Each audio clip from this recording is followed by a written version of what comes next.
안녕하십니까. 기말고사 앞두고 잘 이해되지 않은 사람들을 위해서 짧게 설명하겠습니다. 1번입니다. 1번 문제는 여기 사전에 나와 있어요. 여기 이 첫 부분은 이 글자 편안한 안자에 부수를 적는 공간입니다. 그 다음에 이 밑에 기억 획이라는 건 이 글자에서 부수를 뺀 나머지 획수를 적는 공간입니다. 그래서 편안한 안자는 부수가 뒷면으로 나와 있으니까 이 기억에는 부수가 아닌 요 아래 여자 여자가 몇 획인지를 써야 됩니다. 여자 여자는 니은 시옷 빼기 3획이니까 기억에는 3이 들어가야 됩니다. 마찬가지로 웃다 소자는 부수가 뭔지 모르겠는데 부수가 아닌 게 4획이라는 뜻입니다. 그러면 이 글자를 위아래로 나눠보면 아랫부분 하나 둘 셋 넷 이 글자가 부수가 아니니까 부수는 요 윗부분 대나무 죽자가 됩니다. 그래서 니은에는 대나무 죽자가 들어가야 돼서 답은 3번이 됩니다. 뭔 말인지 알겠죠? 자, 같은 방식의 2번 문제 보겠습니다.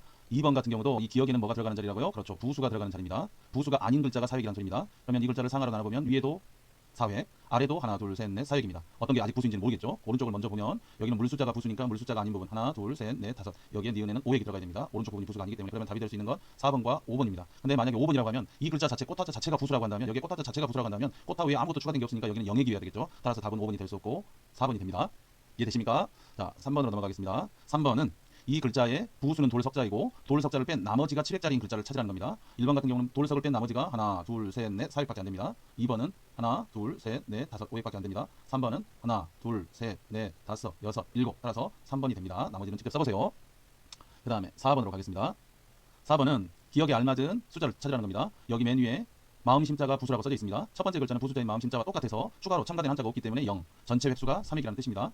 두 번째 성품 성자는 마음심 옆에 하나, 둘, 셋, 넷, 다섯, 5획이 추가돼서 추가로 붙은 건 5획. 그래서 부수인 마음심과 합하면 8획이라는 소리입니다. 그러면 기쁘다 열자는 총획이 10획이라는 뜻입니다. 부수는 3획입니다. 그럼 10 빼기 3. 이 추가된 글자 하나, 둘, 셋, 넷, 다섯, 여섯, 일곱. 당연히 7획이겠죠.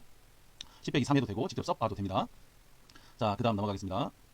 자, 그 다음은 이거는 천간 지지 문제입니다. 기억에 알만한 띠동물은 좀 외우라고 했었죠. 쥐 다음이 소띠, 소 다음이 호랑이, 호랑이 다음이 토끼, 그 다음 용띠, 뱀띠, 말띠, 양띠, 원숭이, 띠, 닭, 개띠, 돼지띠 이 순서대로 됩니다. 이건 어쩔 수 없이 좀 외워줘야 됩니다. 말띠입니다.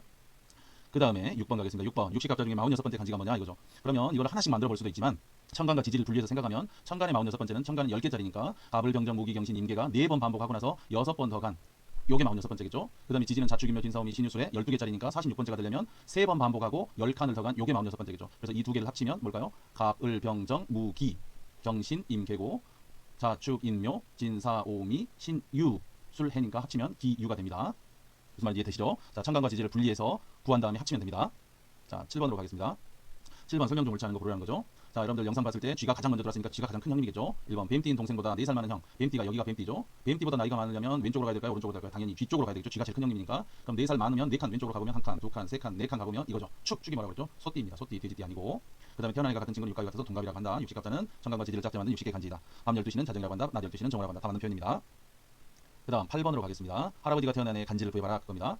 할머니가 1914년생이니까 할아버지는 할머니보다 2살이 많으니까 1916년이 아니라 먼저 태어난 할아버지는 1912년생입니다. 끝자리가 이 서기년도의 끝자리가 2니까 천간은 을에 해당합니다. 그러면 그 다음에 1912 지지는 띠동물과 관련이 있기 때문에 1912년이 무슨 띠인지 알면 되겠죠. 여러분이 죽기 직전까지 여러분이 2011년 토끼띠니까 그건 잊지 않겠죠. 그러면 토끼띠는 몇 년마다 찾아오죠? 그렇죠. 12년마다 찾아오죠. 그래서 2011에서 12를 빼면 1999년도 토끼띠겠죠. 근데 이렇게 12씩 빼기보다 아직 1910년 되니까 11을 5번 뺐다 생각하고 60을 빼도 되겠죠. 그러면 1939년도 토끼겠죠. 아직 20년 정도 차이 나니까 11을 2번 더 빼서 24를 빼면 1915년도 토끼띠죠. 토끼띠, 여기 토끼띠. 1915년이 토끼띠니까 1912년은 3년 전이니까 1914년, 13년, 12년. 그래서 1912년은 쥐띠에 지지로는 자에 해당하기 때문에 두 개를 합치면 1912년이니까 천간이 이게 을이 아니고 천간은 임이 되겠죠. 임. 천간은 할아버지가 1912년생이니까 끝자리가 2니까 2에 해당하는 천간은 임이고 지지는 쥐띠니까 자에서 합치면 임자년이 되겠습니다. 자, 그 다음 9번으로 가보겠습니다. 9번 아빠가 태어난 해의 간지를 보라고 그러죠. 엄마가 70년생이고 아빠가 엄마보다 4살 이번에는 적으니까 늦게 태어나야 되겠죠. 그래서 아빠는 1974년생이죠. 1974년 끝자리가 4니까 천간은 갑에 해당하겠죠. 4에 해당하는. 그러면 그 다음에 1974년이 무슨 띠인지 알면 되겠죠. 그러면 여러분이 2011년 토끼띠니까 12를 빼면 1999년도 토끼였죠. 그러면 여기서 한 20년 정도 차이 나니까 24, 11을 두 번 뺐다 치고 24를 빼면 1975년도 토끼띠가 됩니다. 토끼띠. 1975년이 토끼띠니까 74년은 1년 전이니까 왼쪽으로 한 칸 가서 여기가 1974년이 되겠죠. 1974년은 호랑이띠. 호랑이를 인이라고 하죠. 그래서 천간과 지지를 합치면 갑인년이 되겠죠. 갑인년. 갑인년이 됩니다. 그래서 아빠가 태어난 1974년은 갑인년 이렇게 구하면 됩니다. 그래서 구한 다음에 서양년도의 끝자리를 가지고 천간을 결정하고 지지는 띠동물과 관련이 있기 때문에 여러분이 2011년 토끼띠를 기준으로 12년씩 빼서 가장 근사한 데까지 가면 됩니다. 그 다음에 10번으로 가겠습니다. 10번은 오빠가 태어난 해의 간지를 보라는 거죠. 내가 2021년 현재 13살이니까 나는 몇 년생일까요? 여러분이 2025년 현재 15살입니다. 그럼 여러분 몇 년생이죠? 바로 빼서 2010년생이 아니라 2011년생이죠. 그럼 마찬가지로 나는 몇 년생일까요? 나는 2021에서 13이 아니라 11을 빼서 2009년생입니다. 그럼 오빠가 나보다 4살이 많다고 했으니까 그럼 오빠는 2005년생이겠죠. 오빠가 2005년 끝자리가 5니까 5에 해당하는 천간은 을이 되겠습니다. 을.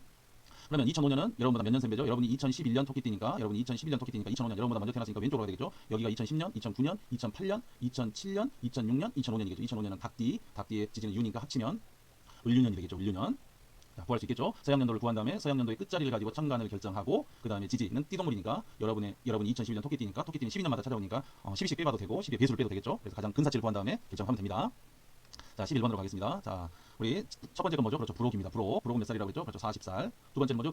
이순입니다. 이순은 60살. 지학은 몇 살이라고 그랬죠? 지학은 15입니다. 그 다음에 이립은 몇 살이라고 그랬죠? 설립 30살입니다. 순서대로 비교할 수 있겠죠? 자, 배움의 뜻을 둔 지학이 가장 어리고 그 다음에 경제적, 정신적으로 자립한 이립이 30살. 그 다음 유혹에 흔들리지 않은 불옥. 그 다음에 자, 귀가 순해지는 이순이 되겠죠. 그래서 답은 3번이 되겠습니다. 자, 그 다음 12번입니다. 진우야, 너희 할아버지 연세가 어떻게 되시니? 올해 뭐라고 읽는다고 했죠? 종신입니다. 종신은 몇 살이었죠? 70입니다. 70은 고이라고도 합니다. 그 다음에 우리 할아버지는 이거 뭐라고 했죠? 지천명입니다. 지천명은 몇 살이라고 했죠? 50입니다. 그래서 두 할아버지 나이 차이는 20살입니다. 13번으로 넘어가겠습니다. 옳지 않은 거죠? 자, 자왈 50료의 지우학이죠. 자, 공자랑 관련 있고 12호 10개가 있고 5개가 있으니까 이건 15살입니다. 50살이 아니고 읽을 때는 자왈 50료의 지우학이라고 있습니다. 이 문장에서 유리한 출판사 아마 지학사겠죠. 15살 지학, 배움의 뜻을 둔 나이. 그 다음에 배움의 뜻을 두고 열심히 공부하라는 의미겠죠.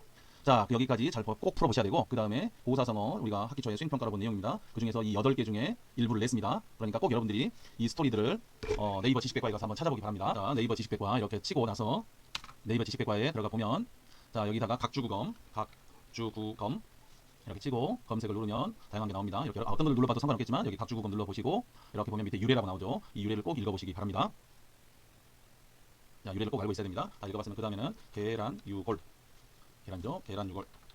계란유골도 눌러보시면 이렇게 아무나 눌러도 상관없습니다. 이렇게 내려보면 밑에 계란유골과 관련된 고사가 나옵니다. 꼭 8개 고사성어의 유래를 꼭 찾아보시기 바랍니다. 시험 잘 보기 바랍니다.